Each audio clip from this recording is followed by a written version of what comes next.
4 piece of marketing. മാർക്കറ്റിംഗിന്റെ 4 piece എന്തൊക്കെയാണ്? Nazeer, you stand up. Sir വിളിക്കണ്ടേ? നീക്ക്. എന്താ ക്വസ്റ്റ്യൻ എന്താ തന്നെ കൊമ്പങ്ങാട് കോയ ഇവിടെ വന്ന പ്രസൻസ് ഇവിടെ വാ. എന്നോട് ഞാൻ വാപ്പാന്റെ പേരല്ല ചോദിച്ചത്. 4 പീസ് ഓഫ് മാർക്കറ്റിംഗ്.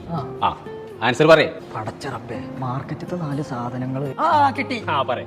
പാവയ്ക്ക, പപ്പായ, പടവലം, പഴം. മാർക്കറ്റിംഗ്. എന്റെ വാപ്പാനെ വിളിച്ചു കൊടുത്തിട്ട് ക്ലാസ്സിൽ കയറിയാൽ വാപ്പാനെ കൊടുത്തിട്ട് പ്രിൻസിപ്പാളും കണ്ടിട്ട് ക്ലാസ് കയറിയാ. ഓക്കെ. അവിടെ എത്തിട്ട് ദേഷ്യപ്പെടാൻ 4 പീസ് പോയതിന്റെ കാര്യമാണ് പറഞ്ഞ പുറത്താക്കി. 4 പീസ് പറഞ്ഞിട്ട് പോലെ തന്നെ പുറത്താക്കിയില്ലല്ലോ. ഞാനങ്ങനെ കൊന്നിട്ടുണ്ടാക്കാം. ആ പീസ് അല്ല പച്ചേ, ഇതേ പീസായി ബാക്കിയുള്ള പീസൊക്കെ ഞാൻ അടച്ചാണ്. രണ്ടിലൊന്നും അറിയണം. അന്നെ ഇവിടെ പഠിപ്പിച്ചിട്ട് കാര്യം ഉണ്ടോ എന്നുള്ളത് അറിയണം.